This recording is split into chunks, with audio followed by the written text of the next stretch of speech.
नमस्ते दोस्तों, आपका इस मंच पे स्वागत है। सादर अभिनंदन। जैसे कि आपको पता है कि इस मंच पर हम पंकज सुबीर के नए उपन्यास रुदादे सफ़र पर चर्चा के लिए इकट्ठे हुए हैं। तो सबसे पहले मैं पंकज सुबीर जी नमस्ते, स्वागत है। पर आपसे हम एकदम से चर्चा नहीं शुरू करेंगे, आपको 5 मिनट इंतज़ार करना पड़ेगा, मैं ज़रा अपने दोस्तों से बात कर लूँ। दोस्तों वैसे तो पंकज सुबीर किसी भी परिचय के मोहताज नहीं है, पर जो हमारे दोस्त नए हमसे जुड़े हैं, मैं उनकी जानकारी के लिए बताना चाहती हूँ कि पंकज सुबीर जी हिंदी जगत के ऐसे कथाकार हैं जिन्होंने जो उपन्यास और कहानियाँ लिखी हैं, उनके किस्सा-गोई और कहन शैली कमाल की है, गज़ब की है। वो जब किस्सा-गोई में अपने उपन्यासों और कहानियों में चित्र घड़ते हैं और उन चित्रों में उनकी गहन शैली रंग भरती है, पाठक सराबोर हो जाता है और वो मस्तिष्क में ऐसे निशान छोड़ते हैं उनकी कहानियाँ, उनके उपन्यास, आप भूल नहीं पाते। उनके इस समय 4 उपन्यास आ चुके हैं और ये चौथा उपन्यास है जिस पे हम आज बात करेंगे और उनके 8 कहानी संग्रह हैं, 2 गज़ल संग्रह और 1 व्यंग्य संग्रह और संपादन की अनगिनत पुस्तकें हैं और ये सब बातें ये अब अगर उनके नाम लेने लगूँगी ना तो दोस्तों 1 घंटा तो यही हो जाएगा। तो हमें तो 1 घंटा उनसे बात करनी है। आप उनका परिचय कहीं भी जाके देख सकते हैं। ठीक है? तो साथ ही ये बताना चाहूँगी कि उन्होंने कई पुरस्कार लिए हैं। अभी मुझे कल ही पता चला और बड़ी खुशी की बात है कि साहित्य समर्था पत्रिका ने अखिल भारतीय शिक्षाविद पृथ्वीनाथ भान साहित्य सम्मान उनके उपन्यास तीसरे उपन्यास जिन्हें जुर्मे इश्क पे नाज था, जो मुझे बेहद पसंद है, उस पे उन्हें सम्मान मिला है। तो सबसे पहले तो हम ऐसे करें कि बातचीत शुरू करने से पहले ज़रा आप पंकज जी को बधाई दे दें। बधाई पंकज जी, बहुत खुशी हुई क्योंकि वो उपन्यास मेरी बहुत पसंद का उपन्यास है।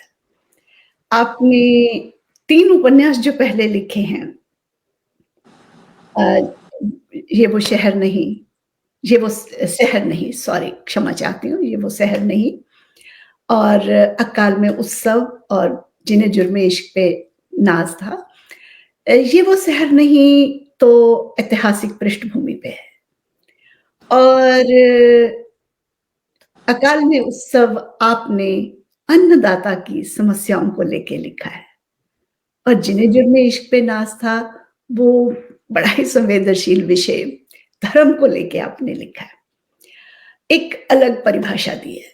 ये तीनों ही उपन्यास बेहद चुनौतीपूर्ण उपन्यास हैं और आपने जटिल विषयों को चुनौतियों के साथ लेके उसमें जो उपकथाएँ भी आई हैं, उनको भी आपने बड़ी चुनौती से स्वीकार करके उनको पूरा किया है।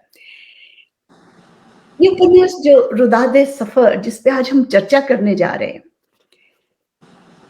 इस उपन्यास को आपने 2 पृष्ठभूमि लेके आपने लिखा है और आपने एक ऐसा नहीं किया कि एक तो आपकी मुख्य कहानी हो गई, मुख्य भूमि हो गई और दूसरी आपने उपकथा के रूप में चला।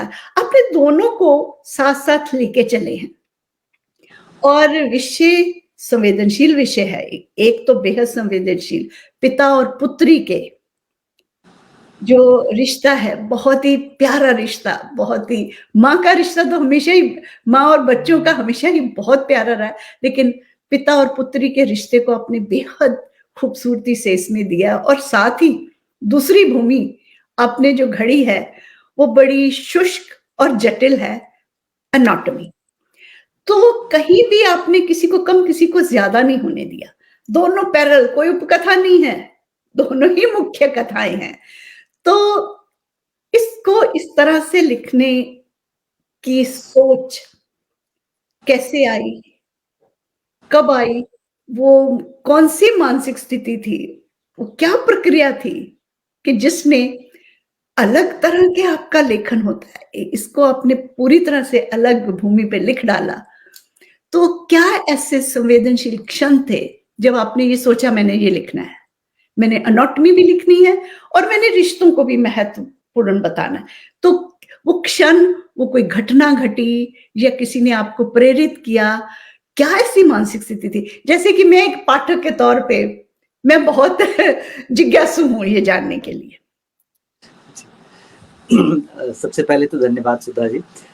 असल में इस उपन्यास, जैसे मेरे बारे में ये चर्चित है कि मैं बहुत प्रशासनिक और राजनीतिक टाइप के जी, उपन्यास लिखता हूँ, जी, और जी। वो ऐसा समझा जाता है कि मेरे उपन्यास होंगे तो वैसे ही होंगे। तो पिछले दिनों में विश्वरंग एक भोपाल में कार्यक्रम होता, वहाँ गया तो मुझे मनीषा कुलश्रेष्ठ लेखिका जो हैं वो मिली, तो उन्होंने कहा कि पंकज अगला उपन्यास कब आएगा? मैंने कहा जल्दी आएगा।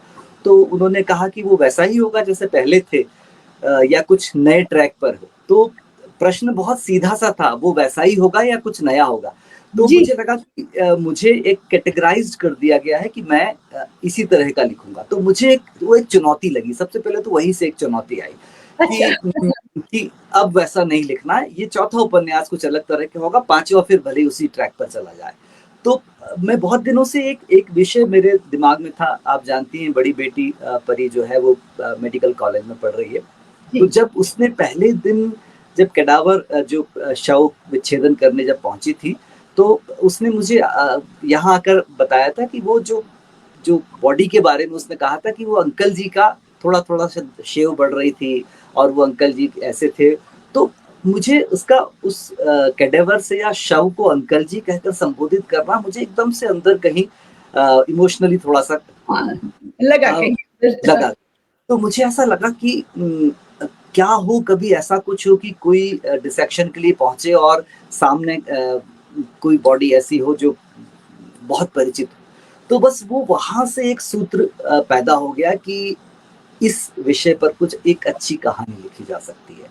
तो बस उस पर अध्ययन करता गया। फिर असल में जो आपने भी कहा कि हालाँकि मैं साइंस का विद्यार्थी रहा हूँ, लेकिन मेडिकल साइंस बिल्कुल एक अलग तरह का विषय होता है। तो थोड़ा-सा उसमें घुसते हुए झिझक भी थी कि ये एक ऐसा विषय है जिसको कैसे साध पाऊँगा। यहाँ टेक्निकल बहुत सारी चीज़ें होंगी, लेकिन फिर भी 2 चुनौतियाँ थी मेरे सामने। एक तो ये कि वैसा ही उपन्यास लिखोगे या कुछ अलग लिखोगे।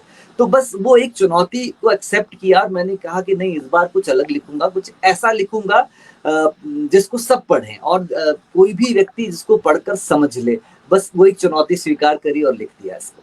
नहीं, हाँ, चुनौती तो आपने स्वीकार की कि कुछ अलग लिखना है, पर एनाटॉमी ही क्यों?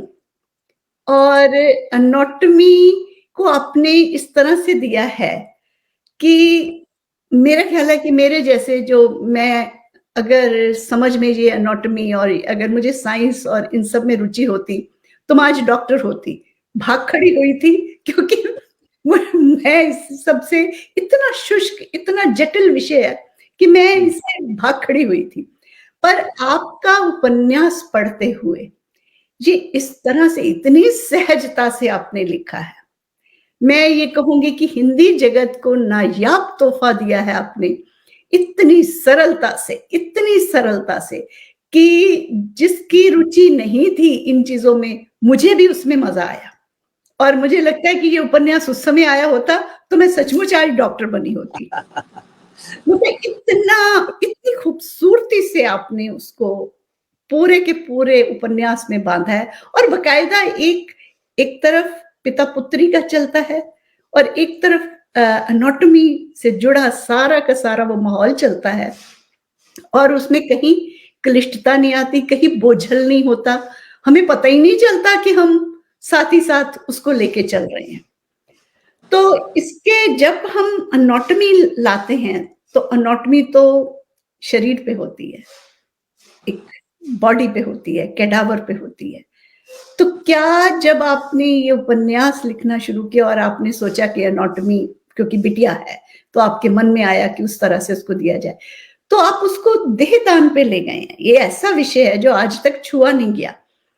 तो ये क्या देहदान पहले आया तो एनाटॉमी को आप लेके आए, या एनाटॉमी आपके उपन्यास में उसने जगह पाई तो कैडावर का और देहदान का सारा आपके साथ, कैडावर सर, जुड़ा तो देहदान जुड़ा। तो हाँ ये, जी। मैं ये थोड़ी-सी रचना प्रक्रिया समझना चाहती हूँ, क्योंकि असल में क्योंकि पाठक हूँ, घनघोर पाठक हूँ आप। असल में हुआ क्या कि जब मुझे ऐसा लगा कि एनाटॉमी पर मुझे लिखना है और मैं बहुत समय से चाह रहा था कि ये मेडिकल प्रोफ़ेशन ऐसा है जिसके ऊपर हिंदी साहित्य में बहुत ज़्यादा कुछ लिखा नहीं गया है और जी, एनाटॉमी पर तो शायद ही कुछ लिखा गया हो। तो जी, जब मुझे लगा कि ये इस पर लिखा जाना है तो फिर मैंने शोध करना, जैसा आपको आदत है कि मुझे बिना रिसर्च के कुछ लिखना अच्छा नहीं लगता। मैंने रिसर्च करना शुरू किया और संयोग से मुझे जिनका मैंने इसमें ज़िक्र भी किया है, डॉक्टर वंदना शर्मा जो एचओडी हैं गांधी मेडिकल कॉलेज की एनाटॉमी की, तो उनसे मिला और वो इतनी काइंड रहीं कि उन्होंने पूरा-पूरा दिन बैठकर मुझे सारी जानकारियाँ दी, सब कुछ बताया। तो उसी दौरान जब मैंने देखा कि उनके यहाँ पर कैडावर की बहुत कमी है। बच्चों को गांधी मेडिकल कॉलेज मध्य प्रदेश का नंबर 1 कॉलेज है और जब वहाँ पर ही बॉडीज़ की या कैडावर की कमी आ रही है, तो बाकी जो छोटे कॉलेज हैं उनकी स्थिति तो और खराब हो रही होगी। तो मैंने उनसे पूछा कि जो देहदान के फॉर्म भरे जाते हैं या जो लोग देहदान करके जाते हैं, मंत्री जी के सामने बड़ी-बड़ी घोषणाएँ होती हैं, 100-100 200-200 लोग फॉर्म भर के जाते हैं, तो उन्होंने कहा नहीं उनमें से तो कोई कभी नहीं आता यहाँ पर। भूले-भटके किसी एकाध व्यक्ति को कभी याद रहता है कि मैंने कोई फॉर्म भरा था। तो फिर मैंने उनसे जब जानकारी लेना शुरू की तो मुझे लगा कि एनाटॉमी से ज़्यादा बड़ा सब्जेक्ट इसमें देहदान है और चूँकि मेरे मेरे शहर में एक स्वतंत्रता संग्राम सेनानी थे पंडित विष्णुदत्त मिश्रा और उन्होंने अपने जीवन काल में ही अपने देहदान की घोषणा कर दी थी। लेकिन जब उनकी डेथ हुई तो इतनी फ़ॉर्मेलिटीज़ सामने थी कि बड़ी मुश्किल से मतलब वो तो संभव हो ही नहीं पा रहा था। फिर सब प्रशासन और सब चीज़ों का इन्वॉल्व किया गया तब जाकर वो देहदान हो पाया। तो मुझे लगता है कि दोनों तरह से समस्याएँ हैं कि लोग भी नहीं करना चाहते हैं कुछ संस्कारों के कारण, कुछ उनके धार्मिक कारणों से और दूसरा अगर कोई करना चाहता है तो उसके सामने भी बहुत सारी फ़ॉर्मेलिटीज़ हैं, बहुत सारी दिक्कतें हैं। तो मुझे ये लगा कि इस विषय पर लिखा जाना चाहिए क्योंकि एक साहित्यकार हूँ और कोई भी विषय अगर उठाता हूँ तो उस विषय को उठाते समय ये ध्यान ज़रूर रखता हूँ कि इसके साथ कोई सरोकार जुड़कर आ रहा है कि नहीं। और यदि कोई बड़ा सरोकार सिद्ध हो रहा है तो फिर मुझे ऐसा लगता है कि उसको ही प्राथमिकता देनी चाहिए। तो मेरी इस पूरी रुदादे सफ़र उपन्यास में अंततः वो देहदान ही इसका मुख्य विषय बन गया और मैं जी, चाहता भी था वो विषय बने। जी, वो बात तो आपकी सही है कि कोई देहदान करना भी चाहता है, पारिवारिक, सामाजिक और मैं ये कहूँगी कि भई और कई तरह के पेपर वर्क और कई कई चीज़ें ऐसी आ जाती, सरकारी, हर तरह की बहुत सी परेशानियाँ आ जाती हैं, पर आपने उसे बहुत सुंदर तरीके से, बड़ी अच्छी तरह से एक तो पाठक को उसका जानकारी दी है। दूसरा, उसकी उससे जुड़ी समस्याओं को भी, उससे जुड़े चुनौतियों को भी बड़ी अच्छी तरह से इसमें वर्णन किया है, उसके मैं रियली तहे दिल से आभारी हूँ।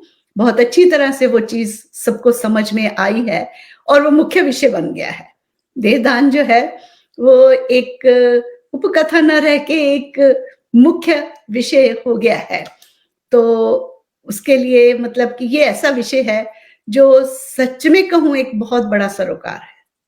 आपने उसको उठाया है और आपके शोध का भी मुझे जानकर अच्छा लगा कि वैसे तो आप हर उपन्यास, हर कहानी, मैं बहुत सी कहानियों का ज़िक्र कर सकती हूँ, जिन्हें आपने पूरे शोध के साथ विषय को उठाते हैं और उसका वर्णन करते हैं। तो एनाटॉमी के साथ मैं एक चीज़ और इस उपन्यास में जो मैंने मतलब कि महसूस किया उसको इंगित करना चाहूँगी, कि आपने प्रेम का एक बड़ा अलग-सा रूप दिया है। अब अक्सर आप घरों में देखोगे अ, पति पत्नी, देखिए भारतीय जो जोड़े हैं, वो अगर आप इतिहास को भी उलट-पुलट करके देखें तो दोनों अलग-अलग ध्रुव होते हैं, फिर साथ चलते हैं। क्योंकि पहले तो अरेंज मैरेजेस का था, लव मैरेजेस में भी अलग-अलग ध्रुव होते हैं। और वो जब चलते हैं तो अक्सर कई बार ये सुनने को मिलता है, अगर पत्नी का स्वभाव अलग है, "ओह यार तेरी माँ ऐसी है", फादर बच्चों को कह देंगे। और अगर फादर को तो माँ कह देगी, "तुम्हारे पापा ऐसे हैं, मैंने ज़िंदगी काट ली।" लेकिन इसमें बच्चों के लिए तो माँ-बाप दोनों बहुत ही प्रिय होते हैं। पर इस उपन्यास में मैं कई पंक्तियाँ भी यहाँ, मतलब मुझे इतनी अच्छी लगी कि मैं उसपे बहुत ही, जिसको बोलती हूँ, फिदा हो गई। क्या आपने डॉक्टर भार्गव के मुँह से पुष्पा भार्गव जी के लिए, अपनी पत्नी के लिए इतने प्यारे शब्द प्रयोग करवाए हैं और इतना सुंदर बोला गया है कि बेटी की नज़रों में वो माँ जो चिड़चिड़ी है, गुस्सैल है, हर समय, हर बात में उसकी जो नकारात्मकता झलकती है, उसके लिए भी इतना प्यारा-सा संबोधन और इतने प्यारे शब्द बोले जाते हैं। वो एक जो प्रशंसा, इज़्ज़त, मान-सम्मान जो डॉक्टर भार्गव उसे देते हैं, और उसी तरह पुष्पा भार्गव अपने पति के लिए जब वो बीमार होती हैं, वो बेटी को समझाती हैं कि मेरा उनसे कोई मसला नहीं है, पर वो ऐसे स्वभाव के हैं। और वो पढ़ के मुझे इतना अच्छा लगा कि आपने प्रेम का एक ऐसा रूप पाठकों को दिया है कि जैसे समाज में आप ऐसे संबंध चाहते हैं। तो किस मैं ज़रा मुझे अच्छा लगता है लेखक के मुँह से सुनना कि उसके मन में उस समय क्या चल रहा था? क्या आप एक ऐसा समाज चाहते हैं, ऐसा परिवार चाहते हैं, ऐसे संबंध चाहते हैं जो आपने इतना खूबसूरती से उसको दिया, मैं फ़िदा हो गई। असल में आपने अगर देखा होगा तो मेरे दूसरे उपन्यास अकाल में उत्सव में रामप्रसाद और कमला के बीच में बहुत सॉफ्ट से इमोशनल सीन्स हैं, जी, जी, जी। जिसमें जिसमें कहीं वो एक-दूसरे से कुछ नहीं कह रहे हैं कि मैं प्रेम करता हूँ या नहीं करता हूँ। और ऐसे ही जिन्हें जुर्म इश्क पे नाज़ था में भी शाहनवाज़ और हिना के बीच के बहुत सारे सॉफ्ट दृश्य हैं, जी, जी। जिसमें वो अव्यक्त सा प्रेम होता है। तो मुझे लगता है कि हम भारतीय जिस परंपरा में जिसमें रहते हैं, जिसमें भारतीय गृहस्थ जो जीवन होता है, उसमें बहुत कुछ अव्यक्त होता है, उसमें बहुत कुछ कहना नहीं होता और वो एक-दूसरे को पता होता है। और अ, मेरा अपना ये मानना है कि 2 अलग-अलग लोग जब 2 अलग-अलग घरों से आते हैं, 2 अलग-अलग परिवेश से आते हैं, तो उनके बीच में सामंजस्य, बहुत सारी चीज़ में मतभेद होंगे, बहुत सारी चीज़ में विरोधाभास होंगे और फिर उस स्थिति में भी उनको पूरे जीवन साथ रहना है। तो मुझे ऐसा लगता है कि वो जो विरोधाभास हैं एक-दूसरे के प्रति या एक-दूसरे के प्रति मतभेद हैं, वो मतभेद बहुत जायज़ मतभेद हैं और वो होने चाहिए। 2 लोगों के बीच में अगर प्रेम है तो मतभेद भी होंगे और एक-दूसरे से असहमति भी होगी। तो मेरा ऐसा मानना है कि प्रेम को अगर मुझे परिभाषित करने को कहा जाए तो मैं ये परिभाषित करूँगा कि आप अगर अपने साथी की असहमति को भी स्वीकार कर सकते हो, तो आप प्रेम में हो उसके साथ। अगर उसकी असहमति नहीं स्वीकार कर सकते, तो फिर आप प्रेम नहीं करते हैं, आप कुछ और कर रहे हैं। तो इस उपन्यास में डॉक्टर राम भार्गव और डॉक्टर पुष्पा भार्गव असहमत होते हैं, हमेशा एक-दूसरे से असहमत रहते हैं। लेकिन उस असहमति के बावजूद भी वो प्रेम है, वो प्रेम अंदर ही अंदर पनप रहा है। तो मुझे ऐसा लगता था कि हमेशा कि बाहर से देखने वालों को वो दृश्य कुछ अलग दिखता है, बाहर से देखने वालों को ऐसा दिखता है कि ये दोनों एक-दूसरे के नहीं बने हैं। जी, तो जी, जी, जी, लेकिन बिल्कुल। बिल्कुल और दाम्पत्य जीवन होता भी ऐसा ही है कि हम बाहर से देखने वालों को सबको ऐसा लगता है कि किसी भी एक जोड़े को आप देख लेंगे तो ऐसे ही लगेगा कि ये एक-दूसरे के लिए नहीं बने हैं। या तो वो अभिनय कर रहे हैं बहुत अच्छा होने का और अगर असहमति नहीं है, तो मुझे ऐसा लगता है कि फिर अभिनय है। क्योंकि असहमति होना बहुत ज़रूरी है। वो असहमति नहीं है इसका मतलब आप 2 लोग अभिनय कर रहे हैं एक-दूसरे के साथ अच्छा होने का। तो मैं इसको बिना अभिनय के दिखाना चाहता था। तो वो प्रेम आखिरी में छलकता है, बातचीत में आता है, वो सॉफ्ट-सॉफ्ट से जो वाक्य एक-दूसरे के बारे में कहते हैं, तो मुझे ऐसा लगता है कि वही प्रेम है। एक-दूसरे की चिंता करना, एक-दूसरे की परवाह करना बावजूद इसके कि हम असहमत हैं, बावजूद इसके कि हमारी सहमतियां नहीं हैं, लेकिन उसके बावजूद भी हम चिंता करते हैं, क्योंकि हम असहमत भले हो रहे हैं लेकिन जो व्यक्ति है वो हमारा अपना है। तो बस मेरी कहानी इसी पर है कि बावजूद तमाम असहमतियों के, कोई व्यक्ति अगर आपका है तो आपको उसको असहमतियों के साथ स्वीकार करना पड़ेगा, तभी आप उसको प्रेम कह सकते हैं। हाँ, क्योंकि आपने प्रेम और रिश्तों पे पहले भी किताबें लिखी हैं और वो तो मैं सहमत हूँ आपसे कि हमारा कल्चर, हमारी संस्कृति ही ऐसी है कि हमने देखा है कि भई निभाना, पूरा निभा जाते हैं कि ये नहीं कि भई रास्ते में भाग जाएँ, कि आई लव यू कह के रास्ते में भाग जाएँ। तो जो केयर और जो विश्वास हमारा चलता है कि हम एक-दूसरे के प्रति पूरी तरह से स्वीकार करते हैं, जो जैसा है, जी, उसको उसी पूरी तरह से स्वीकार करते हैं। पर एक चीज़ मैं और आपसे जानना चाहूँगी, जो मुझे आपकी कहानियाँ पढ़ के और आपके उपन्यास पढ़ के, खासकर जो शीर्षक हैं उनके, जी। वो आप गज़लों से लेते हैं और कई कहानियों में तो गज़लों के शेर भी आते हैं और इसमें भी रुदादे सफ़र, इस उपन्यास में भी इसका शीर्षक देखें और फिर इसमें बीच-बीच में जो अर्चना है वो गज़लें सुनती है उनके। तो ये आप ये प्रश्न मेरा थोड़ा-सा अगर अटपटा लगे तो क्षमा प्रार्थी हूँ पहले ही, कि ये आप पंकज सुबीर का हस्ताक्षर लेखन बनाना चाहते हैं या आप अपनी पहचान बनाना चाहते हैं, अपनी शैली, स्टाइल बनाना चाहते हैं? ये मैं जानना चाहती हूँ। अ, असल में ये तो आपको पता है कि मैं गज़लें भी कहता हूँ, गज़लों में भी हाथ रखता आप गज़ल गुरु कहे जाते हैं, ऑनलाइन में जानती हूँ। हूँ। तो असल में मैं किसी बचपन में कहीं जब स्कूल में पढ़ता था, तब हमारे यहाँ एक एसडीओ करके हुआ करते थे, उनकी पत्नी को गज़लें सुनने का बहुत शौक था। उस समय रिकॉर्ड प्लेयर चलते थे वो, अ, जी, फिलिप्स का हमारे यहाँ पे रिकॉर्ड प्लेयर था, मैं उसपे फ़िल्मी गाने सुनता था। तो उन्होंने एक दिन मुझे आए और वो कहने लगे, देखो ये गाने-वाने मत सुना करो, ये सुनो देखो। तो उन्होंने जगजीत सिंह, चित्रा सिंह का डबल रिकॉर्ड का एक एल्बम था, वो मुझे दिया। हुँ, मैंने सुना तो कुछ भी समझ नहीं पड़ा, पर अच्छा बहुत लगा। जी, दुनिया जिसे कहते हैं जादू का खिलौना है, तो अच्छा, पहली गज़ल। हुँ, हुँ, और कुछ समझ नहीं, स्कूली बच्चे को क्या समझ में आएगा। लेकिन वो मुझे लगता है कि वो बहुत कच्ची मिट्टी वाला जो मन था, उसके ऊपर पहला जो इम्प्रेशन पड़ा था, वो जो कि लोग कहते हैं कि वो फर्स्ट इम्प्रेशन जीवन भर साथ चलता है। जी, तो वो इम्प्रेशन हमेशा साथ चलता है। और जहाँ पर मुझे ऐसा लगता है कि जैसे इस रुदादे सफ़र में मुझे ऐसा लग रहा था, जहाँ-जहाँ मुझे लगता है कि अ अ, अर्चना की मनोस्थिति, अर्चना किस समय किस दिमागी परिस्थिति में है, उसको मैं ठीक से व्यक्त करने के लिए दूसरा कोई माध्यम मुझे नहीं मिल रहा है, तो एक गाना मुझे लगता था जो रिलेट कर देगा और पाठक समझ जाएगा कि अच्छा ये इस समय इस मनोदशा में बैठी है। तो जी, क्योंकि भारतीय फ़िल्मी संगीत अद्भुत, हिंदी फ़िल्मी संगीत अद्भुत है। बिल्कुल, वहाँ पर बिल्कुल। आपके आपकी पास सब चीज़ें हैं। आपकी तो हर बस स्थिति को वो प्रकट कर देता है। प्रकट कर देता है। तो फिर मैंने उस दौर के जो प्रसिद्ध गाने थे, उस दौर के उठाए, फिर बाद में जब अर्चना एचओडी हो गई हैं, वहाँ तक के पूरे गानों को का एक एक संगीतमय यात्रा है, क्योंकि एक व्यक्ति जो अकेला है और जिसके जीवन में बहुत सूनापन है, बहुत अकेलापन है, तो उसके जीवन में एक किसी कला की आवाजाही होनी चाहिए, नहीं तो वो जी नहीं सकता। तो वो कला मुझे लगा कि एक कला होनी चाहिए उसके सूनेपन के लिए, तो वो संगीत थी, जो संगीत उसके अकेलेपन को खत्म करता था। और वो ही संगीत इसका सपोर्ट बन के, इसका सपोर्ट सिस्टम है। अगर आप देखें तो वो संगीत इसके सपोर्ट सिस्टम के रूप में चला है।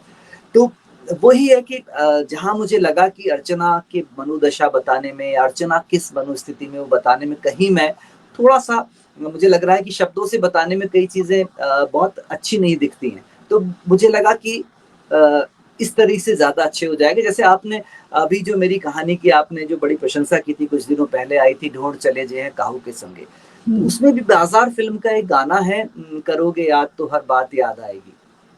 और वो पूरे उसमें चलता है। और उसी गाने के साथ अंत हो जाता है कहानी का। तो मुझे लगता है कि इस तरह के प्रयोग करते रहने चाहिए, चित्रकला हो, मूर्तिकला हो, संगीत हो, इन सब कलाओं की जब तक आवाजाही नहीं करेंगे तब तक हम बहुत समृद्ध अपने साहित्य को नहीं बना पाएँगे। हार्दिक धन्यवाद, आपने अपने विचार दिए और अच्छा लगा जान के कि आप चाहते हैं कि इस तरह की आवाजाही होती रहे। वैसे तो ये बहुत अच्छा लगता है, वैसे तो जिन्हें जुर्मे इश्क पे नाज था वो भी फैज़ जी की हाँ, गज़ल हाँ, जी, जी। हाँ जी। तो पर एक चीज़ है आपकी इसी बात से कि अर्चना बहुत अकेली होती हैं, उदास होती हैं, तो आपने गज़लों का सहारा लिया उनकी मनोस्थिति बताने के लिए। पंकज जी, एक एक बात मैं जानना चाहती हूँ, एक लेखक के तौर पे आपके भीतर वो क्या प्रक्रिया चल रही थी? क्योंकि मैंने उषा प्रेमवदा जी का 55 खंबे लाल दीवारें जी, पढ़ा जी। और इसी तरह कई और भी कहानियाँ, उपन्यास आए हैं और तपस्या जो मूवी आई थी, उसमें भी ये बताया गया कि परिवार के लिए एक इंसान या रिश्ते निभाते हुए एक इंसान क्यों इतना अकेला हो जाता है? क्यों अकेला उसको हो जाना पड़ता है? रिश्ते निभाते हुए, परिवार के साथ चलते हुए भी भरपूर ज़िंदगी जा सकती है। तो आपने भी रुदादे सफ़र में वही उसी तरह का अर्चना को बहुत अकेला कर दिया, अपने पिताजी के प्रति उसकी जो सेवा भाव, जो उसका प्रेम भाव है, तो उसमें ये मैं जानना चाहती हूँ कि ऐसा क्यों होता है?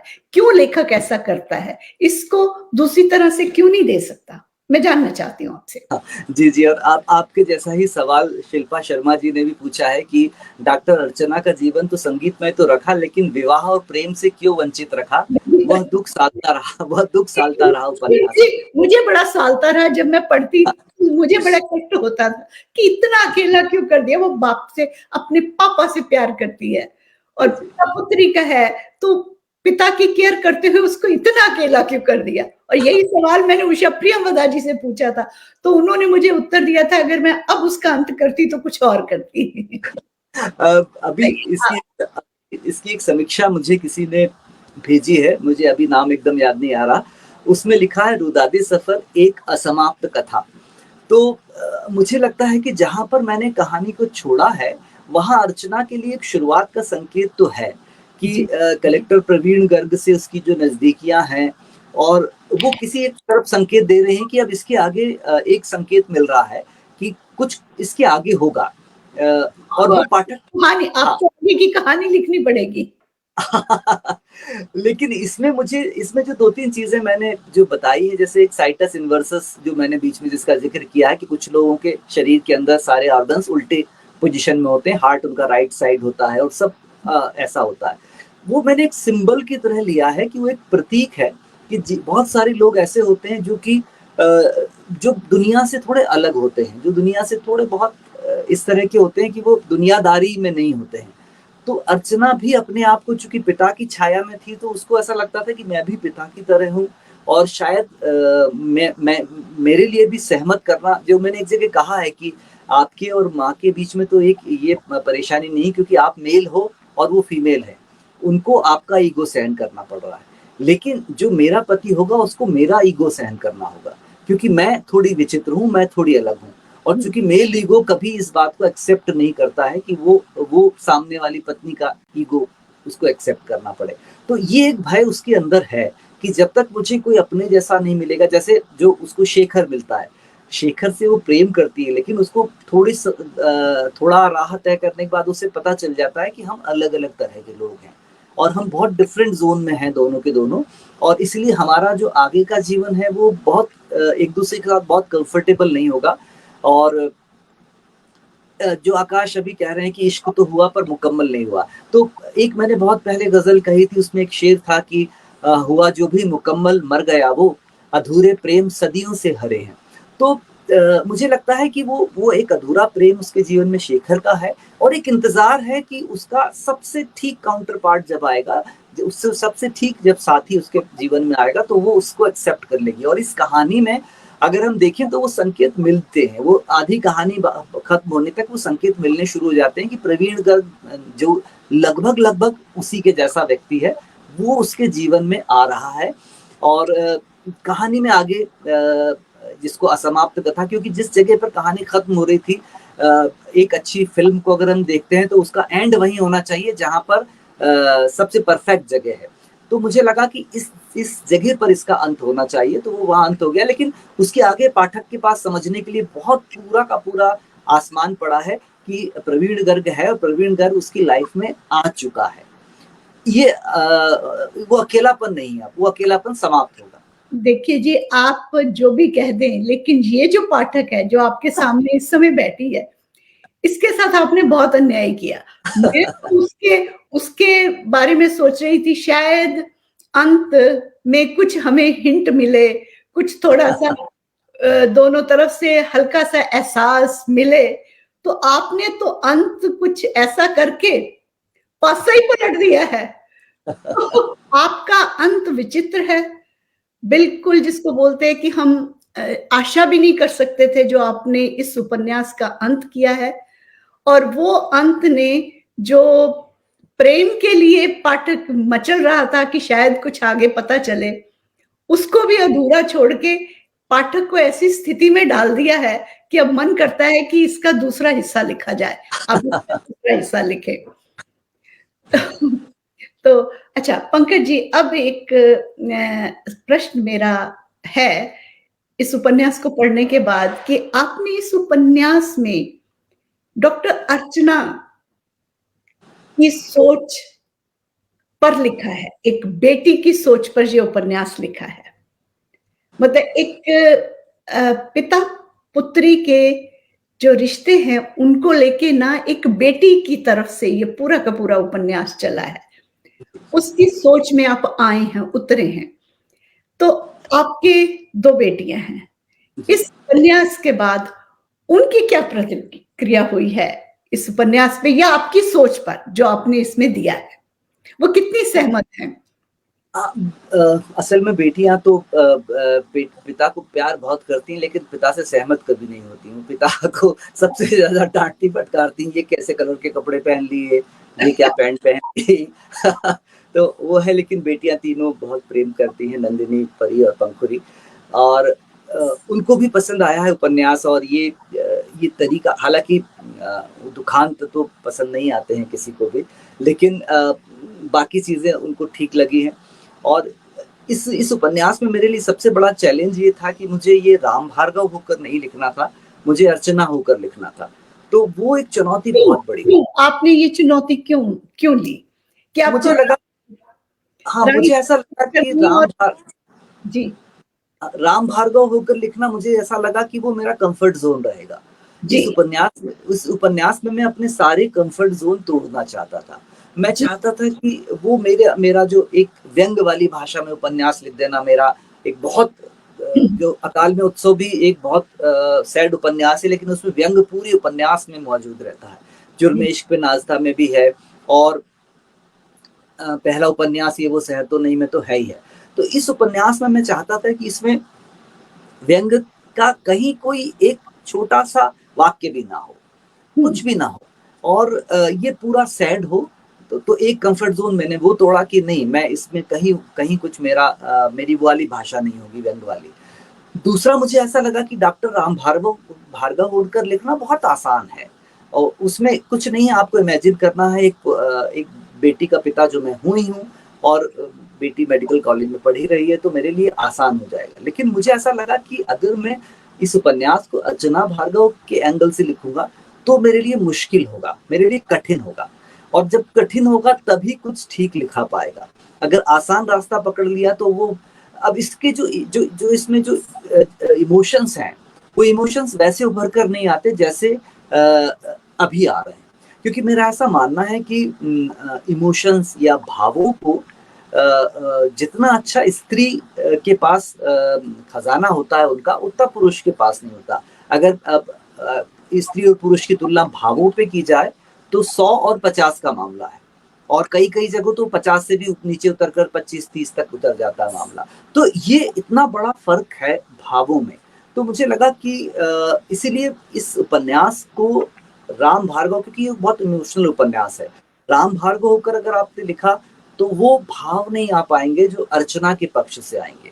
तो बस वही सोचा मैंने, और मैंने अपने आप को, चूँकि पहले भी कुछ कहानियों में मैं स्त्री होकर कहानियाँ लिख चुका हूँ कि अंदर से कन्वर्ट करके। इसमें थोड़ा-सा मुश्किल था, क्योंकि पूरे उपन्यास को लिखते समय आपको अपने अंदर वो बेटी वाली फीलिंग को बनाए रखना है और अर्चना भार्गव के रूप में अपने आप को स्थिर रखना है उतने दिनों तक। तो मुश्किल था, लेकिन इस उपन्यास को मैंने आज, जैसे मैंने शुरू में ही आपको जवाब दिया कि बहुत सारे चैलेंजेस उठाकर इसको लिखा है। एक बहुत सीधा, बहुत सरल और एक बहुत भावपूर्ण उपन्यास लिखना चाहता जी, था, और ये जिसको लिखना सबसे मुश्किल होता है। सबसे मुश्किल होता है। मुश्किल होता है, आप जटिल समस्याओं को जब लेते हैं, जटिल विषय लेते हैं, तो जी। उनको आप चुनौती के रूप में लिखते हैं, तो मुझे लगता है कि वो लिखने में आप ज़रा सफल हो जाते हैं, और सरल लिखना बहुत मुश्किल है। बहुत कठिन होता है, बिल्कुल। बहुत कठिन होता है। तो अच्छा, ये आपने ये चुनौतियाँ ली, और इस उपन्यास को लिखने के समय आपने सोचा कि भई मुझे अपना कम्फर्ट ज़ोन छोड़ना है। तो अब उपन्यास लिखने के बाद क्या महसूस कर रहे हैं? क्या आपने जस्टिस किया? हो गया जस्टिस? कर लिया? जो आपका कॉन्सेप्ट था, जो आपने कंसीव किया था आपने, क्या वो हो गया? आपने जस्टिस कर लिया? अब देखिए, हुँ, हर एक उपन्यास लिखने के बाद 2 चीज़ें होती हैं। हुँ, एक हुँ। तो नर्वस होता हूँ सबसे पहले तो, जी, और एक स्वाभाविक है, असंतुष्ट, वो और स्वाभाविक है। बिल्कुल असंतुष्ट रहता हूँ। मुझे ऐसा लगता है कि तुम और अच्छा लिख सकते थे, इसमें और बेटर हो सकता था। पर हाँ, अ, इस कहानी को जिस तरीके से कहना चाहता था, उस तरीके से कह पाया। जब ये कहानी मेरे दिमाग में पैदा हुई थी, तो सबसे पहले इसका अंत आया था मेरे दिमाग में। कुछ हुँ, कहानी नहीं, कहीं कोई कहानी नहीं थी। हुँ, केवल और केवल इसका अंत था कि एक अंत ऐसा होना चाहिए, तो इस अंत के ऊपर कहानी बुननी थी। मतलब ये रिवर्स एक्शन में लिखी गई कहानी है कि जिसका अंत सबसे पहले आ गया था, बाकी सब उसके बाद में लिखा गया। और अ, एक अभी किसी समीक्षा में किसी ने लिखा है कि ये बहुत जल्दी आ गया उपन्यास। तो मुझे कई बार क्या होता है कि कोई उपन्यास बिना आहट के आ जाता है, तो हमको ऐसा लगता है कि बहुत जल्दी आ गया। लेकिन उसके पीछे मैं 2019 में जब मैं इश्क आया था, उसके बाद 4 साल एक विषय पर काम करता रहा, 2 विषयों पर काम कर रहा था, उसमें से एक ये विषय था। तो बहुत शोध किया है, बहुत पढ़ा है, इसका मतलब ये और है कि ये काफ़ी दिनों से आप इस उपन्यास पे लगे हुए हाँ, थे। बहुत बहुत दिनों से ये मेरे मेरे दिमाग में जुर्म इश्क 2019 में लॉन्च हुआ है, और ये 2020 में ये विषय मेरे पास था, और 2020 से मैं इस पर काम करना चाहता था, मुझे और अब लगता मैं है आपका शोध इसमें, इस उपन्यास में आपका शोध हमें पता चलता है। जी, जी, जी। तो मैं संतुष्ट हूँ, मतलब इस लिहाज से तो नहीं है कि और बेटर लिखा जा सकता था, लेकिन मैं वो कहानी कह पाया जो कहानी कहना चाहता था, बस उसलिए संतुष्ट हूँ। अ, पंकज जी, एक प्रश्न अभी भी कौंध रहा है जी। कि हम अक्सर उपन्यासों में, कहानियों में, जो कि मैंने पहले भी कहा कि उषा प्रेमवदा जी और सब, हम क्यों ऐसा कैरेक्टर को हमें उदास बनाना पड़ता है, अकेला बनाना पड़ता है? ये अभी भी मुझे जैसे संतुष्टि नहीं हो रही। मुझे इसके बारे, इस पे ज़रा और खुल के कहिए कि उसको हैप्पी बना के भी आप चला सकते थे। इतना क्यों उदास बनाया? एक बहुत, बहुत बहुत रुलाया है, बहुत रुलाया है। इसलिए मैं प्रश्न पूछूँगी। बहुत मैंने जब उपन्यास आपको भेजा था, तो मैंने ये कहा था कि आपको बहुत रोना है, इसलिए बहुत सँभल कर, और मैंने जब भी, चूँकि जब भी किसी महिला पाठक को मैंने उपन्यास दिया, तो मैंने कहा कि इसको सँभल कर पढ़िएगा, क्योंकि सब जो दुनिया में जो भी महिलाएँ सब बेटियाँ हैं। तो मुझे मालूम है कि सारी बेटियाँ अपने पिता से कनेक्ट होती हैं, और ये उपन्यास उनको डिस्टर्ब करेगा, उन्हें परेशान करेगा, और उन्हें दिक्कत में डालेगा। बहुत पहले एक मुकेश का एक गीत था, फ़िल्म गीत था कि हैं सबसे मधुर वो गीत जिन्हें हम दर्द के सुर में गाते हैं। तो मुझे भी हमेशा ऐसा लगता है कि सैडनेस जो है, उदासी जो है, वो सबसे अच्छा तरीका होता है किसी कहानी को कहने का। अगर हम देखें तो हमारी नानी, जैसे मैंने तो नानी से कहानियाँ सुनी, नानी ठंड की अंधेरी रातों में, सुनसान रातों में, बहुत सैड आवाज़ में और बहुत उदास सी कहानियाँ सुनाया करती थी। और उन कहानियों को सुनते हुए हमारे अंदर वो सारे इमोशंस क्रिएट होते थे। तो मुझे लगता है कि उदासी सबसे परफेक्ट तरीका है किसी कहानी को कहने का। और इस कहानी में ये ज़रूर है कि जैसे कालवे उत्सव में भी बहुत उदासी थी, लेकिन उसमें थोड़े-थोड़े से बीच में गैप्स आते थे जहाँ पर आप थोड़ा-सा बाहर आते थे उसमें। इसमें वो बाहर आने के लिए कोई कहीं मैंने कोई गैप नहीं दिया, ये पूरा एक भाव पे चलता है उपन्यास और डिस्टर्ब करता है, रुलाता है। और कई लोग जो बहुत इमोशनली कनेक्टेड थे, जिन्होंने अभी थोड़े दिनों पहले कोई ऐसी घटना सही होगी, उन लोगों से तो मैंने साफ किया कहा कि आप उपन्यास ले रहे हो पर आप पढ़िएगा मत। अगर आपको जहाँ भी ऐसा लगे कि अब ये उपन्यास आपको बहुत इमोशनली डिस्टर्ब कर रहा है, तो आप इसे छोड़ देना। सोच लेना कि पढ़ लिया मैंने पूरा। तो मुझे लगा कि कई बार हम सोचते हैं कि आप सफलता क्या मानते हैं, तो मुझे लगता है कि जैसे आपने कहा कि मैं रोई, तो मुझे ऐसा लगता है कि आपको रुलाने के लिए अगर एक किताब लिखी गई थी और आप रो दी हैं, तो फिर लेखक सफल है उस काम में। ये आपकी तो कई कहानियों ने भी खैर रुलाया भी है और आपके लेखन में आपकी एक कुशलता है, लेखन कुशलता है, आप वो कौशल है कि आप व्यंग भी दे के फिर बैलेंस भी कर देते हैं। आपका व्यंग्यात्मक जो पहलू है, काफ़ी बैलेंस कर देते हैं। हाँ, इसमें रुदादे सफ़र में ऐसा आपका कुछ हमें नहीं पढ़ने को मिला। एक बहुत ही इतना सहज और सरल विषय को आपने बस दिल की परतें वो ना खोलता-खोलता वो दिल के अंदर जैसे कहते हैं घर बनाता हुआ चलता है। तो कहाँ तो आपने इतना जो है संवेदनशील विषय लिया और एक तरफ से चुनौतीपूर्ण एनाटॉमी और एक बड़ा ही शुष्क विषय मैं पहले बोल चुकी हूँ कि वो आपने लिया। फिर आपने मुझे बताइए कि डॉक्टरी व्यवसाय पे आपने इतनी चोट की है कि आपको डर नहीं लगा? मार पड़ने वाली बात आपने की है। वैसे तो आप आदी हैं, ऐसे विषय उठाते रहे हैं और ऐसी चुनौतियाँ लेते रहे हैं। पर इतना सच आपने लिख दिया है, तो उसके लिए क्या कुछ अनुभव हुए, कुछ घटनाएँ आपने देखी या आपने उस पे शोध किया? ये जानना चाहती हूँ क्योंकि वो इतनी सच्चाई से लिखी गई हैं। इतना मतलब कि जिसको बोलती हूँ कि भई ऐसा लगा कि बिल्कुल ये भोगा हुआ यथार्थ है। तो इस पे कुछ रोशनी डालिए। एक इस पाठक की बड़ी जिज्ञासा है, जानना चाहती हूँ। जी। असल में जैसा आप तो जानती हैं, खैर बाकी जो श्रोता हैं उनको ये भी मैं बताना चाहूँगा कि मैं डॉक्टर का बेटा हूँ और डॉक्टर का पिता हूँ। मतलब मेरे पिताजी डॉक्टर हैं और मेरी बेटी डॉक्टरी कर रही है। तो घर में डॉक्टर सब हैं। उसके बावजूद भी मुझे बहुत कड़वे अनुभव मेरे अपने मित्रों को हुए। और 1-2 अनुभव तो ऐसे हुए कि मेरे एक बहुत अच्छे मित्र का एक्सीडेंट में निधन हुआ था और हॉस्पिटल वालों ने उनके वेंटिलेटर लगाकर, चूँकि वो थोड़े पैसे वाले थे, तो वो वेंटिलेटर लगाकर उसको 4-5 दिन और रख लिया।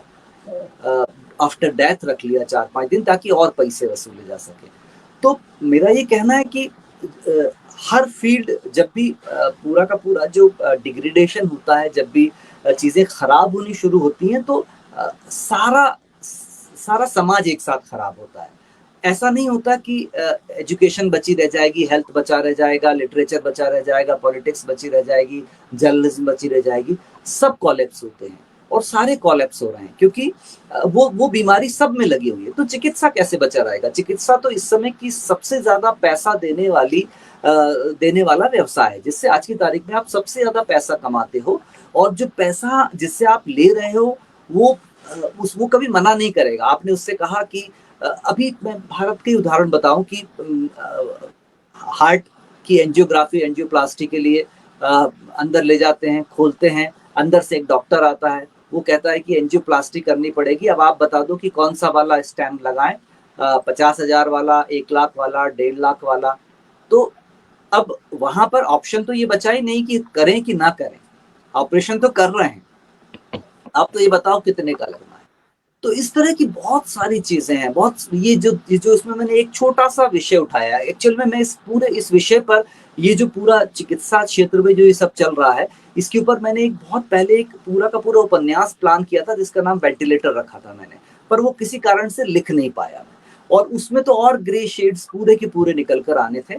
पर इसमें मैंने केवल एक संकेत दिया है कि ये व्यवसाय भी जो कि सबसे पवित्र व्यवसाय माना जाता था, सबसे अच्छा व्यवसाय माना जाता था, सेवा भाव से लोग इस सेवा व्यवसाय भाव से। तो वो उसका इतना खराब रूप आ रहा है कि एक डॉक्टर, आप मेरे सीहोर में आ जाइए, यहाँ के जो बड़े-बड़े डॉक्टर हैं, उनके घरों में उनके खुद के मेडिकल स्टोर खुले हुए हैं, कि आप दवा लेने भी मेडिकल स्टोर नहीं जाओगे, उनके मेडिकल स्टोर पर ही मिलेगी, और उस दवा का नाम कोई स्पेसिफिक होगा जो उसी मेडिकल स्टोर पर मिलेगा।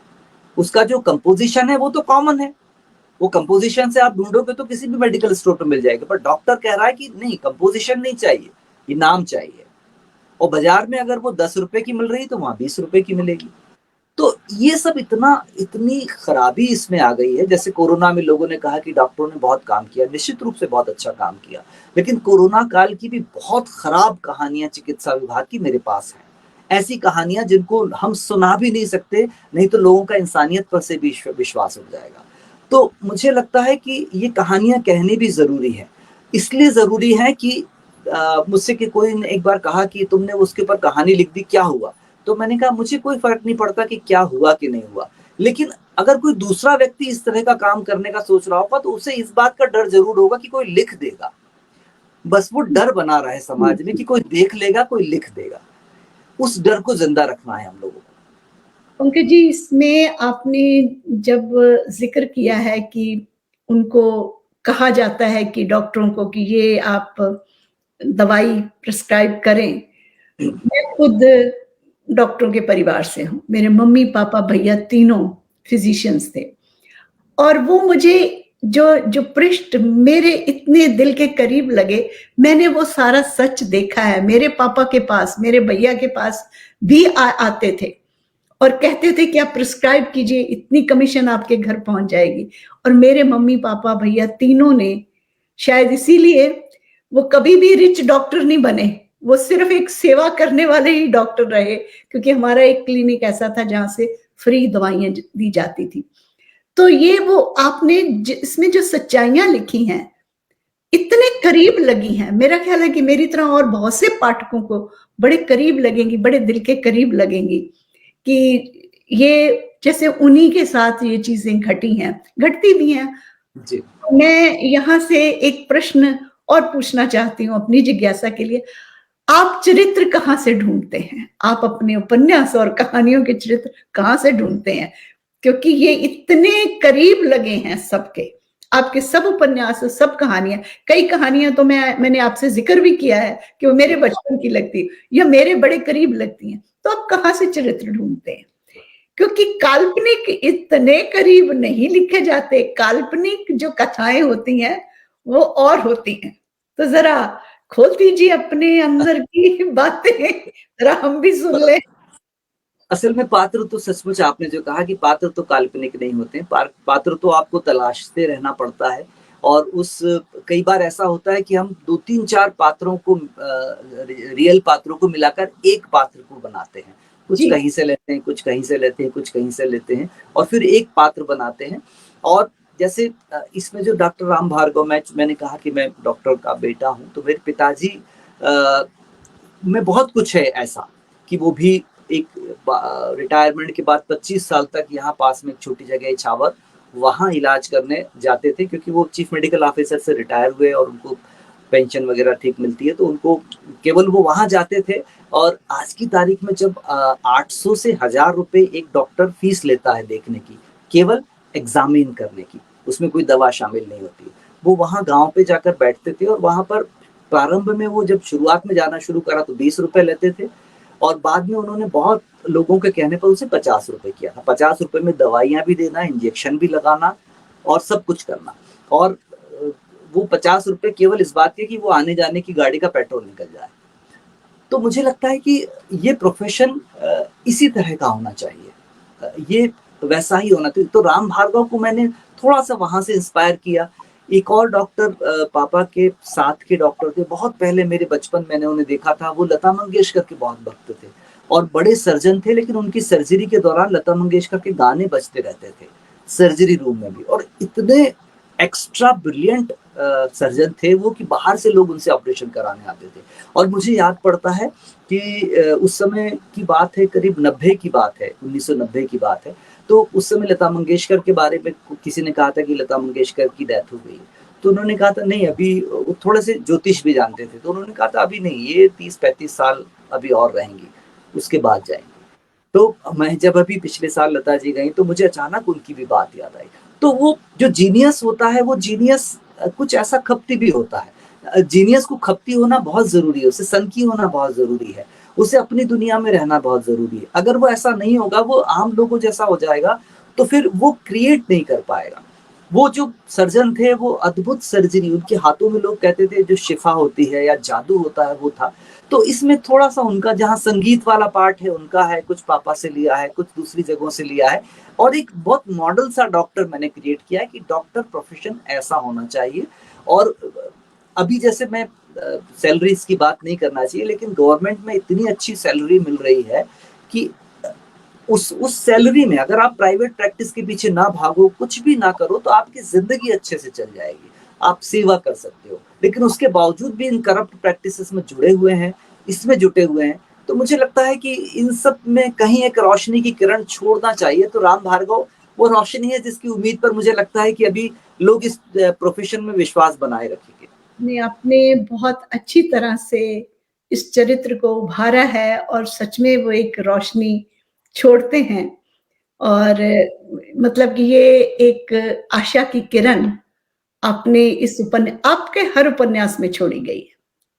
हर एक उपन्यास के अंत में आपने एक जैसे कहते हैं ना कि पाठकों को एक होप दी है, एक आशा दी है, एक और जिज्ञासा दी है कि नहीं, इंसानियत समाप्त नहीं हुई है। इसमें इसका अंत मैं डिस्कस नहीं करना चाहूंगी। मैं चाहती हूँ कि पाठक पढ़ें। इसका अंत आपने गजब का दिया। और हर उपन्यास और हर कहानी की तरह इसकी भाषा भी बहुत ही मतलब कि खूबसूरत। इसकी जिस तरह की भाषा होनी चाहिए, आपने पूरा इंसाफ किया है। मैं ज़रा थोड़ा-सा समय और लेना चाहूँगी। जी, जी, जी, बिल्कुल, बिल्कुल। आपकी आपके ना मैंने एक चीज़ देखी है, वैसे तो हर लेखक की ऑब्ज़र्वेशन बड़ी तेज़ होती है, बड़ी स्ट्रॉन्ग होती है। अगर ऑब्ज़र्वेशन स्ट्रॉन्ग ना हो, तो वो पात्रों का मैनरिज़्म, अब किसी का कोई चीज़ भाती है, किसी की कोई चीज़ भाती है, तो आप ले लेते हो, तो आपका एक चरित्र उभरता है। पर आपका मैंने देखा है कि मुझे आपकी कहानी अंधेरे का गणित बहुत अच्छी लगती है, और एक चुनमुन चुरमई और चुन्नू दीदी। मुझे ये इसमें आपकी गज़ब की मतलब कि ऑब्ज़र्वेशन है। किस तरह से आपने परखा है, किस तरह से जाना है। हालाँकि जुर्मे इश्क में आपका शोध बड़ा तगड़ा है। जो अकाल में उत्सव में आपका यथार्थ बड़ा, बहुत आपने यथार्थ को इतने करीब से भोगा है। ये वो शहर नहीं, वो आपका एक ऐतिहासिक पृष्ठभूमि पे है। ये उपन्यास बार-बार मैं आपसे इस उपन्यास पे प्रश्न ऐसे करती हूँ कि भई ये ऐसा उपन्यास है कि इसमें ऑब्जर्वेशन से मुझे ऐसे लगता है कि आपने बहुत भोगा हुआ यथार्थ लिखा है। बड़ा जैसे ना आपने इतनी शिद्दत से कुछ चीज़ें जी हैं, जो इसमें आई हैं, और आपके पात्र मुझे ऐसे लगते हैं जैसे हमारे इर्द-गिर्द है, हमारे इर्द-गिर्द। जैसे कि कई चीज़ें तो मुझे अपने पे लगी, कई चीज़ें पापा के लिए, जो आपकी अर्चना की फीलिंग अपने पापा के लिए, वो मेरी फीलिंग है। और जो डॉक्टरों का आपने ज़िक्र किया, वो भी मेरे जैसे पापा का, और इसी तरह औरों का भी होगा। बहुत से पाठक आपको बताएँगे। तो मतलब कि प्रश्न है, मैं भी लिखने का शौक रखती हूँ कि क्या पाठक हूँ, वो पहले पाठक हूँ और फिर थोड़ा शौक रखती हूँ कि क्या मतलब कि जो लेखक है, वो अपने पात्रों का सृजन जब अपनी ऑब्जर्वेशन और सब पात्रों को उठा के करता है, तो क्या वो कहीं कुछ जो उसने जिया होता है, भोगा होता है, वो भी असर डालता है? क्योंकि यहाँ मुझे लगा है कि कुछ जिया हुआ यथार्थ भी आया है इसमें, या वो मेरी ये आपने लिखा इतना सुंदर है कि मुझे लग रहा है। वैसे इसमें इसमें बहुत ज़्यादा यथार्थ तो नहीं है, लेकिन हाँ, अनुभव बहुत सारे हैं इसमें। वो अनुभव अनुभव यथार्थी होते हैं। अनुभव बहुत से हैं और कुछ बहुत सारी चीज़ें ऐसी हैं जिनको मैंने देखा, समय-समय पर देखा। मैंने नहीं भोगा हो लेकिन मैंने देखा लोगों को कि ऐसा कुछ इनके साथ हुआ या किसी के साथ कुछ हुआ। तो मुझे ऐसा लगा कि ये सब चीज़ें इसमें आनी चाहिए। और चूँकि आपको मालूम है कि मैं किसी भी चीज़ को जब अपने कहानी में, उपन्यास में उपयोग करता हूँ, तो बहुत पॉज़िटिव तरीके से उपयोग करता हूँ कि जिसके पास से वो स्टोरी आ रही है, उसको कोई हर्ट ना हो उस चीज़ से। उसको लगे कि बहुत सकारात्मक तरीके से उसका उपयोग किया गया। तो इसमें भी मैंने बहुत, चूँकि इसमें मेरी जो चिंता थी इस कहानी को लिखते समय वो ये थी कि मैं दिखाना चाहता था कि माँ, पिता और बच्चों के बीच का जो इमोशनल कनेक्ट होता है, उसमें अगर ज़रा-सा भी कहीं डिस्टर्बेंस होता है, तो स वो कहीं भी डिस्टर्बेंस हो रहा है, उसका इफ़ेक्ट सीधा का सीधा बच्चों पर आता है और बिल्कुल। वही सबसे ज़्यादा उसका परिणाम भोगते हैं। और ये इस कहानी में मैं एक दो जगह संकेत भी दिए हैं मैंने, कि वो अपने सपने के बारे में बताती है अर्चना कि मुझे लगता था कि मैं जंगल में अकेली खड़ी हूँ। तो मैंने कई इस तरह की चीज़ें देखी, तो वहाँ मुझे यही सब देखने को मिला। तो फिर मुझे लगा कि इस पर चर्चा होना भी बहुत ज़रूरी है। ये एक छोटा-सा मैसेज है जो पहुँच जाए ठीक तरीके से कि बावजूद सब चीज़ों के आप पेरेंट्स भी हैं, आप माँ-पिता भी हैं और आ आपके किसी भी निर्णय का सबसे ज़्यादा प्रभाव उनके ऊपर पड़ेगा जिनके दिमाग अभी पूरी तरह से विकसित नहीं है, जो अभी पूरा समझने के काबिल नहीं है। वो बहुत एक रेखीय तरीके से चीज़ों को देखते हैं। उनकी दृष्टि में भी वो व्यापक सारी चीज़ें नहीं आई हैं। वो किसी भी चीज़ को यस या नो में ही देखते हैं। इंटरमीडिएट कुछ नहीं होता उनके लिए। उनके लिए काला और सफ़ेद 2 रंग होते हैं। तो वो उस कच्चे बालपन पर वो चीज़ें कितना बैड इफ़ेक्ट डालती है। हम अपनी तरह से सोचते हैं कि मैं इतना मैच्योर हूँ तो ये भी होगा मैच्योर इतना ही, और हम उसको उसी तरह से ट्रीट करते हैं और वहीं हम शायद गलती कर जाते हैं और फिर उस गलती के परिणाम हम तो एक तरफ हो जाते हैं, लेकिन सब उस बच्चे को भोगना पड़ता है। तो वो कहीं न कहीं इस तरह की बहुत सारी छोटी-छोटी चीज़ें जो मैंने अलग-अलग जगह से ली, उन सबको इसमें डाला है। अनुभव हैं, कुछ मेरे हैं, कुछ दूसरों के हैं, कुछ बाहर के लोगों को देखकर जो अनुभव हुए वो हैं। लेकिन हाँ, वो सब कुल मिलाकर अ, हैं अनुभव ही, और उसके बीच में एक कहानी है। हाँ, नहीं वो तो मतलब कि मैं स समझ उपन्यास पढ़ते हुए ही समझ रही थी क्योंकि जो अनुभव होते हैं, वो जी। किसी का भोगा हुआ यथार्थ होता है लेकिन लेखक तो अपने पे ले लेता है ना। हाँ, लेखक हाँ। को अपने पे वो भोगता है। वो दूसरे का भी अपने पे जब हम लेके चलते हैं, तो तभी तो रचना होती है और आप इसमें बहुत सफल रहे हैं। एक बात का मैं श्रेय देना चाहूँगी।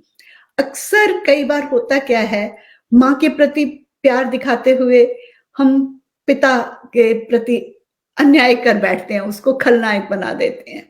और कभी मतलब कि पिता के प्रति प्यार देते हुए माँ को खलनायिका बना दिया जाता है, क्योंकि वो संतुलन रखना कई बार ल शब्दों का या लेखन का या जो जीवन में भी होता है, कई बार ऐसा कर दिया जाता, हो जाता है अनजाने में, जान के नहीं होता।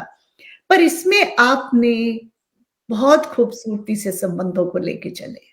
किसी को खलनायक नहीं बनने दिया और इतने प्रेम भाव से एक ऐसा सम रखा है, एक आपने ऐसा संतुलन रखा है कि मैं उसके लिए धन्यवाद देती हूँ आपको, आपकी लेखनी को मैं पूरा श्रेय देती हूँ कि कमाल का कौशल है आप में।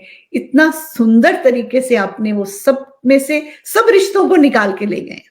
बड़ी खूबसूरती से निकाल के ले गए हैं और ये आपके अनुभवों को मैं दाद देती हूँ।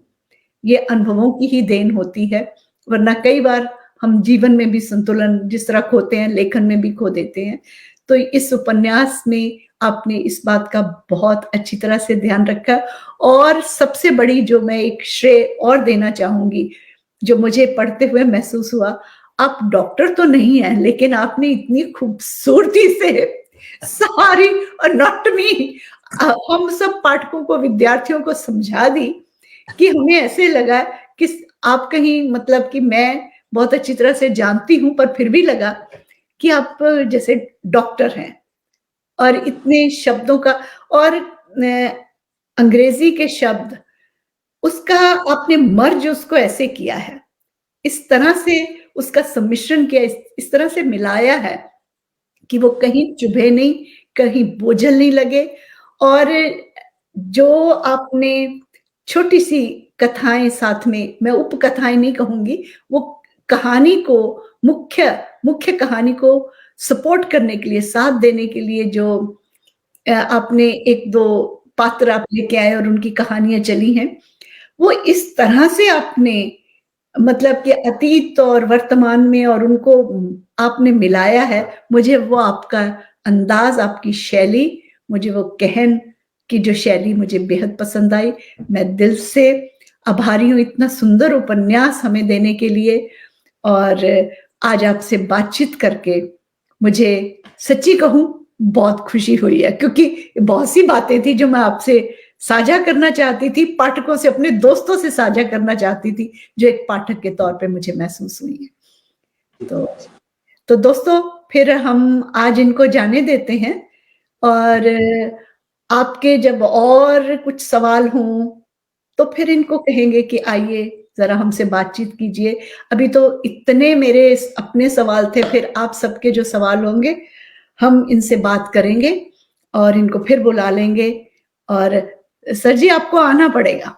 बिल्कुल, बिल्कुल, बिल्कुल, जी, बिल्कुल। ये उपन्यास हमें पसंद बहुत आया है और बहुत ही दिल के करीब है, हर बेटी के, हर पापा के, हर इंसान के ये करीब है क्योंकि इसमें आपने हमें एनाटॉमी भी पढ़ा दी है, देहदान के महत्व को बता दिया है, जो सचमुच समझना, देहदान जानते थे लेकिन उसको समझना इतना इतना आसान नहीं होता जबकि आप उस विषय के बारे में अच्छी तरह से समझे ना, उसके उसके महत्व के बारे में नहीं, ये ऐसा बड़ा सरोकार है जो अभी तक जिसको बोलते हैं कि छोड़ दिया गया था, इग्नोर कर दिया गया था, उसके बारे में इतना कोई भी खुल के बात नहीं करता था और अब करनी चाहिए, सबको इस तरफ ध्यान देना चाहिए। आपने और ये ज़रूर कहूँगी दोस्तों जिन्होंने नहीं पढ़ा ये उपन्यास पढ़ें, उसका अंत चकित कर देता है। एकदम बियॉन्ड इमेजिनेशन है, जिसको बोलते हैं कि सोचा ही नहीं होता। हम तो कहीं उसको सोच रहे थे कि कुछ थोड़ा बहुत प्रेम भाव आएगा, तो लेकिन अंत ने तो मार ही डाला था और मैं सचमुच मेरे हाथ से उपन्यास गिर गया था और मैं जहाँ बैठी थी, वहाँ मैं बैठी रह गई थी, क्योंकि मैंने ऐसा सोचा ही नहीं था। तो आप ज़रूर इस उपन्यास को पढ़ें, शिवना प्रकाशन से आया है और अमेज़न पे उपलब्ध है। तो दोस्तों आज चलते हैं विदा होने के लिए नहीं, फिर से मिलने के लिए बुलाएँगे इनको। पंकज जी आपका दिल से बहुत-बहुत आभार, हार्दिक धन्यवाद।